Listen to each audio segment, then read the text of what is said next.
of all, let me just state, we have Marsha Elzer, who's president of the Academy. What year, Marsha, was it? 91, 92, wasn't it? I think so. And Marsha, you're from Miami, Florida, now. Now. But before, I mean, we had 3 presidents in a row there that were all from a 15-mile radius when we were going to high school, right? You did? Well, how soon they forget. Who was that? You and I and Mike Albano Oh, that's right. We all grew up on Long on Island. Long Island. I remember. Yeah. I remember. But in any event, when did you first become aware of the Academy, Marsha? When I was living in Miami and began practicing in the area of matrimonial law because I wanted to do litigation, but there just weren't enough places for women when I got out of law school to do it. You couldn't get a job as a litigator. You could get a job as an assistant to a litigator, which meant you did the research in the back of the room, and it just wasn't my cup of tea. So I got a little criminal defense experience and then got a job where I got to do family law. In a big firm, was it? In a little firm, a very little firm. And after a year or 2 there, I started my own practice and worked by myself. I taught legal research in the law school at the University of Miami, and then finally got acquired. I like to say I got acquired. It was just me, and I got hired by one of the most well-known personal injury litigators in the United States at the time, a guy named Murray Sams, and he gave me credibility that I didn't have before because I began to do matrimonial law in his firm. And he was the most incredible litigator I have ever met. I remember a story, I'll tell you this story, about a client who came to Murray. Of course, you know, Murray didn't know anything about family law, but he didn't have to know anything about anything because Murray could walk into a courtroom and charm everyone. So this client was the wife of a veterinarian, and I did everything in the case. I prepared everything. I mean, I took the depositions, I did the discovery, I got the financial information, but we were going to go to trial. And a week before the trial, I said, Murray, we need to sit and talk. And he said, okay, we have time. And a few days before the trial, I said, Murray, when are we going to talk about this? And he said, we got time. The day before the trial, Murray, we got to prepare this. We got to do this. The lady wants you to try the case. He says, it's okay. The day of the trial, it was starting at 1 o'clock. I got into the office at 8 in the morning. Of course, Murray didn't come in till 10 or 11. Murray, we got to prepare this. Sit down, he said. He sat down, he told me some story about when he used to play golf. And then, from his office till we walked across the street to the courthouse, he said, now what witnesses are going on today? I told him. He says, tell me about them. I told him about them. And we got there, and he was brilliant. He took an expert witness and cut him in little pieces. And he didn't know diddly squat about the guy. It's a testament to preparation. It's a testament to preparation for sure. But Murray... He was sneaking into the office when you weren't there. Yeah. He had to be. But Murray taught me that it's the approach of how you look at a witness. It's really an approach that is very significant. Of course, somebody like me always had to prepare. He didn't. He was brilliant. But he gave me credibility, and I spent a couple of years there, and then I found out about the Academy, and I went to take a test. And at my test were some of the old favorites of the Academy, including Burt Young and Ann Kerr, and a bunch of other Floridians who you all may not Big know. names that were meaningful to you down there. Meaningful to me. And I passed. I mean, the questions were silly, I thought, but they gave me the test and they were very formal about it, and I got in. What year was that about? I think it was in the mid-'80s. Mm-hmm. Mid-'80s, okay. Mid-'80s. And, I mean, the Academy has, I know presently, and when you were president of National, the Florida chapter has been a dynamite chapter when it comes to CLE and putting on programs. I mean, how far back does that go? I remember the first CLE program that the Florida chapter put on, and I remember who our star speaker was. It was Stuart Walzer from California, who is now retired. And I think at our first meeting, I remember this because I remember discussions about how much it cost to put on this seminar. We had 80 attendees, and we thought we were doing great. And now, there's standing room only. We get 600, 700 Right. people coming every year. But I come from a fabulous chapter. I mean, I have fellows in the state of Florida that are real colleagues. They look out for one another. They help one another. They are the true spirit of what the Academy should be. So I feel very fortunate. They're a very close group, and I remember one of the highlights when I was president is going down there to the chapter, visiting the chapter. They Well, if really you come and do take it. us, you come to Florida, we take you to Joe Stonecraft. Well, The absolutely. real Joe I Stonecraft. know that. But, Or Burns Steakhouse. Well, Burns Steakhouse, no, we don't know about But that. that's a pretty... well, that's up in Tampa. That's isn't up it? in Tampa, Yeah. yeah, and it's been there for a long, long time, but I think people from Tampa wouldn't tout it as their best place to go. What was the Academy, the National, like when you first got involved? And what was your feeling? I mean, where did you go? Was it Chicago, your first national meeting? Was it a mid-year meeting somewhere? My first meeting was in Chicago, and I remember I wasn't a fellow in my first meeting, but when I began to be more interested and became a fellow and came here, it was politically a closed shop. Everything happened, behind doors, and nobody really knew. You might have an election, but it was sort of predetermined who was going to be what and for how long, and breaking into that hierarchy was a virtual impossibility. And I think that the time that I really got actively involved was probably the same time that you, Art Balbera, got actively involved, was the big political showdown between a Florida president-elect and a Chicago wannabe president that resulted in a civil war, so to speak. Funny, because Lindsay, who just preceded you, spoke about the famous Palm Springs meeting. Uh-huh. Well, I remember the vote because I was astounded, appalled, and just mesmerized when we were all in a great big room and the board was voting for the president. And we had Jim O'Flaherty and Jim Friedman, and I believe Sandy Dranoff was the,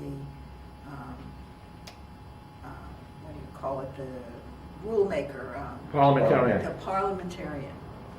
And Ed Schaefer was the president. Ed Schaefer was the president, I think Oh, you're right. You yeah. remember that. Yeah.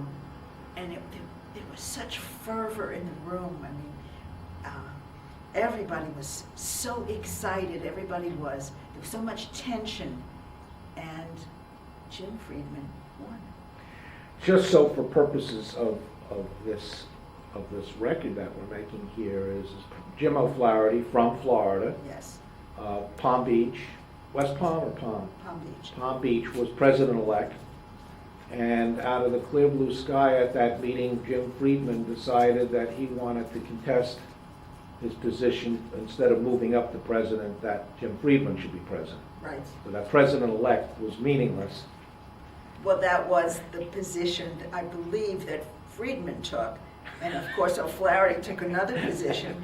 And it just shows you what great lawyers could take a situation and make something out of it. But you were friendly with Jim Friedman, Jim O'Flaherty, right? I had, He was a Florida colleague. acquaintances. He was a colleague, and I was friendly with Jim Friedman, and there was this election, and I was just sort of an observer. I wasn't involved. But you were in the academy at that point. I was in the academy at that point. Were you in the academy when the mid-year was in Port St. Lucie? Oh, yes.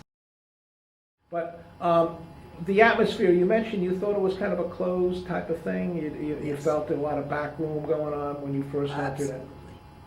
Absolutely. Something And- happened at some point. And controlled by men.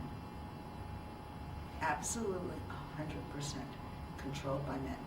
There were no women on the ladder to become an officer of the organization. And I don't remember, when I became involved, any women that were in any spot, in any position of national significance in this academy. Well, there came a point in time when you started to get involved, be it committees or whatever, but you wound up, I guess your first position was a Board of Governors. Yes. And what year would that have been approximately? I mean, give me just the You're frame. taxing my memory. I don't remember. Late 80s, kind of. I don't remember. I don't remember, but I was a member. Maybe I was on the executive committee before being on the board. Oh, really? I think I became a parliamentarian or Under a whom? council under Jim Friedman. Okay. Now, by the way, who was the president when you became a member of the academy? Do you recall? It wasn't Ed Schaefer. It was a fellow from Chicago. Owen Doss. Owen Doss. Yes, I remember San Diego pretzels for the cocktail hour. No, with Lindsay Short, that preceded you, we had determined it was Port St. Lucie, also known as Nebraska with palm trees. And that was 81. Uh-huh. Greenleaf. No, Greenleaf. Web- That was Greenleaf. No.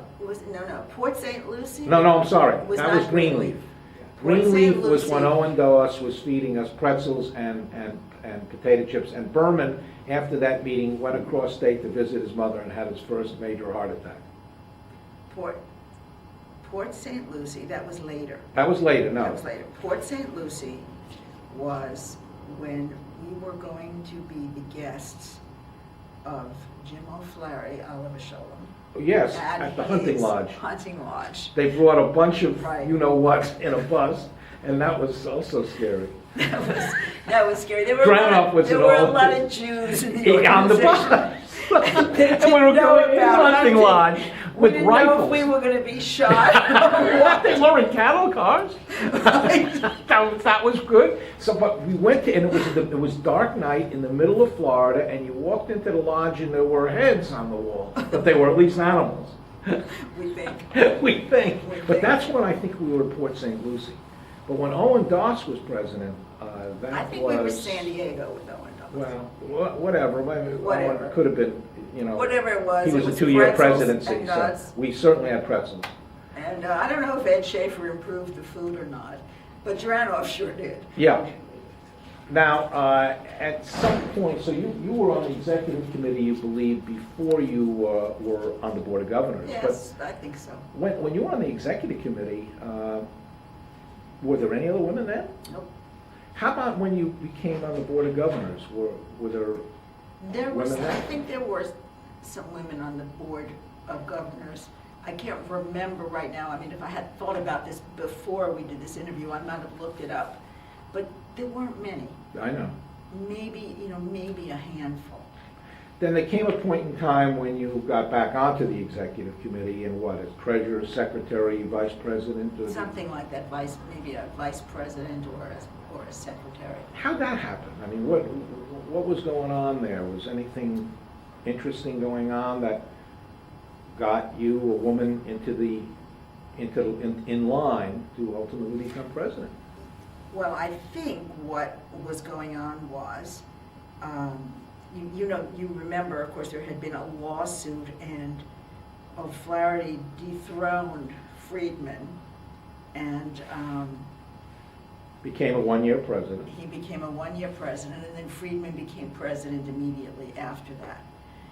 And it was Friedman's idea to open up the academy. And he was somewhat of a mentor to me in the academy. as he was to a lot of us, I think to you as well. Absolutely. And he thought it was time that women became more involved. And I was lucky enough to be the woman that he was gonna, help get there, and he did. So he got me a spot on the executive committee, either by appointing me or, by having me nominated, and that's how I got there. Who was there? Well, there was a Key West meeting at some point, Mm-hmm. mid-year. Do you recall who was president? Was that Jim? Or was was that Eddie Schaefer? Because Eddie was a 2-year president. He was in Hawaii 1 year, I think, and then he also was Key West another year. I remember that meeting. I remember we had a wonderful program at that meeting on cross-examination of expert witnesses. It was the first time I ever participated in a demonstration for a CLE program.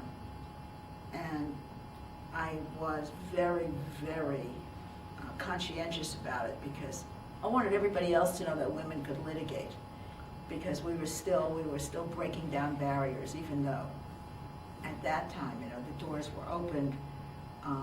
They were open more as, just having people having women nominally involved. And